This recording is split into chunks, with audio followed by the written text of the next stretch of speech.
जालना शहरातील भक्तेश्वर नगर येथील टॅक्स पावती आणि पीआर कार्डचा गेल्या अनेक दिवसांपासून चिघळलेला प्रश्न अखेर नेताजी सुभाषचंद्र बोस सेनेचे संस्थापक अध्यक्ष रतन लांडगे यांच्या मध्यस्थीने सुटला आहे.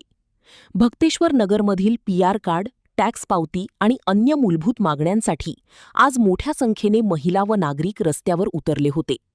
या भागातील जमिनीबाबत दशरथ लांडगे यांनी महापालिकेत तक्रार अर्ज दिला होता, ज्यामुळे सर्व प्रशासकीय कामे थांबली होती आणि रहिवाशांमध्ये चिंतेचे वातावरण होते. वातावरण तापलेले असतानाच रतन लांडगे यांनी या प्रकरणात पुढाकार घेतला. समाजातील आपला शब्द आणि दबदबा वापरत त्यांनी थेट दशरथ लांडगे यांच्याशी संवाद साधला. रतन लांडगे यांनी टाकलेल्या शब्दाचा मान राखत दशरथ लांडगे यांनी आपला तक्रार अर्ज मागे घेण्याचे मान्य केल्याचे रतन लांडगे यांनी माध्यमांशी बोलताना सांगितले. अनेक वर्षांपासून रखडलेला हा तांत्रिक प्रश्न रतन लांडगे यांच्या केवळ एका शब्दामुळे सुटल्याने नागरिकांनी मोठा आनंद व्यक्त केला आहे. आता भक्तेश्वर नगरमधील रहिवाशांना पीआर कार्ड आणि मूलभूत सुविधा मिळण्यात कोणताही कायदेशीर अडथळा उरलेला नाही. आपल्या चुलत्यांना समाजाच्या हितासाठी राजी करून रतन लांडगे यांनी दिलेल्या या दिलाशामुळे परिसरात सध्या त्यांच्या नावाचा जयघोष होत आहे. बक्तेश्वर नगरहून बोलते. आम्ही एवढे गोरगरिबीचे इतके वर्ष 20-20 वर्ष झाले, आम्हाला 20-20 25-25 वर्ष झाले तेव्हापासून इथं राहतो आम्ही. एवढे तकलीफ उचललेली इथं. आणि आता दुसरे लोक येतात आणि म्हणतात तुम्ही घर खाली करा.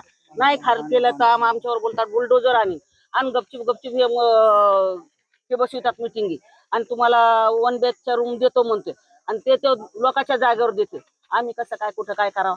आम्हाला आतापर्यंत लांडग्याच्या बरोबर याच्यासाठी आम्हाला हे झाली होती, गलतफहमी झाली होती रतन लांडगेच्या बद्दल, तर माझी ती दूर झाली. आता मी त्याच्यासाठी हे करते आणि मला जास्त बोलायचं नाही. आमच्या आता लोक आमच्या दारात आले नाही पाहिजे आणि आम्हाला धमक्या नाही दिल्या पाहिजे. जेव्हा बी येते आम्ही मारून टाकू म्हणते. आता आमच्यात समजा आम्ही रात्री झोपलो, आम्हाला जर कोणी मारून टाकलं तर आमच्यासाठी कोण उठणार आहे? दगडा फेकते पत्रावर. मी नेताजी सुभाषचंद्र बोस संघटनेचा संस्थापक अध्यक्ष रतन आसन लांडगे. आज आम्ही बीजेपी यांचे नेते कैलासजी गोरंट्याल यांना भक्तेश्वर नगरच्या महिला यांनी जाऊन आमंत्रण केलं होतं की आमच्या वस्तीमध्ये साहेब येऊन आमचे काही बी प्रश्न असतील ते आमचे सॉल्व्ह करा. पण काही दुःखाच्या कारणाने ते आले नाही. त्यांच्या पीएला त्यांनी पाठवलं. आम्ही त्यांच्या पीए समोर निवेदन मांडलं की आम्ही इथं पूर्वीपासून राहतो, आमच्या बापदादाची कुळची जमीन आहे, आमच्या जमिनीचे कोर्टामध्ये केस चालू आहे आणि महानगरपालिकेने जे जालन्याला जे अर्ज यादव गोपाल ह्या माणसांनी अर्ज दिलेला आहे की 474 मध्ये पत्राच्या शीटचे अतिक्रमण केले आहे, याची चौकशी करून अहवाल देणे महानगरपालिकेला. तर त्या लोकांना आम्ही पूर्वीचे प्लॉट विकलेले आहे बॉन्डवर, नोटरीवर, आणि त्यांनी त्या राहत्या जागेवर त्यांनी 20-25 लाख रुपये लावून ते घर उभारलेले आहे, राहत आहे. ते मालकी हक्कीची जमीन आहे. आमच्या नावावर जुनी रजिस्ट्री आहे. काही लोकांनी काळा बाजार करून त्यांनी पहिले ऑनलाईन जमीन नव्हती, त्यांनी काळा बाजार करून त्याच्या नावावर रजिस्ट्री करून घेतलेली आहे, सातबारा नाव करून घेतलेलं आहे. तरी शासनाला आमची कोर्टामध्ये केस चालू आहे आणि या गोरगरीब लोकांवर अन्याय अत्याचार होऊ नये. आणि विशेष तर इथं कोणताही बावनकुळे साहेबांनी सांगितलं आहे की आमची मालकीची जमीन तर सोडा, पण जे शासकीय जमीन जर बसले आहे त्याला 1 गुंठ्यापासून 1.5 गुंठ्या लोक त्याला पीआर कार्ड रजिस्ट्री करून द्यायचं असं त्यांनी वचन दिलं आहे. तर आपल्या समोर सरकार आहे, बावनकुळे साहेब आहे, फडणवीस साहेब आहे, तर आपल्याला जनतेला, गोरगरीब जनतेला भ्यायचं काय कारण आहे? आपण कोर्ट गाठू, कोर्टाला लढू आपण. आणि असे गुंडे बदमाश शिवसेने जे जमीन माफिया आहेत त्यांना हेच काम आहे, लोकांची जमीन उघडायची आणि कोटीमध्ये विकायची.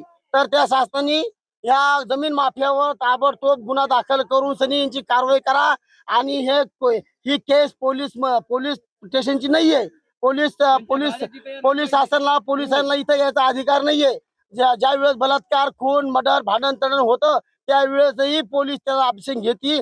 जमिनी मंदल वाद असतो ते कोर्टाचा असतो. तर आमची नम्र विनंती आहे पोलिसांना पण, ह्या जमिनीमध्ये हस्तक्षेप तुम्ही करू नये आणि गोरगरिबाला तुम्ही त्रास देऊ नये आणि गुंडे कोण आणि जमिनी माफिया कोण तुम्ही कथाही येऊ नये. तर तुमचाही आम्ही निषेध करू. हे आम्ही 100% हे भक्तेश्वर नगरच्या लोकांनी आम्ही हे निश्चित केलं आहे. आणि जे काही आमच्या चुलत्यांनी महानगरपालिकेमध्ये अर्ज दिलेला आहे की या कारणामुळं की कोणाच्या टॅक्स पावत्या होऊ नये, तरी बी 30 ते 40 टॅक्स पावत्या झालेल्या आहेत. पण ते अर्ज दिल्यामुळं काही लोकांच्या टॅक्स पावत्या होत नाही. म्हणून सनी तो अर्ज वापस घ्यायची आम्ही हमी घेतली आहे आणि आम्ही अर्ज वापस घेतल्यानंतर 100% महानगरपालिकेमध्ये गोरगरिबांचे टॅक्स पावत्या सुरू होतील. NTV news Marathi, Jalna.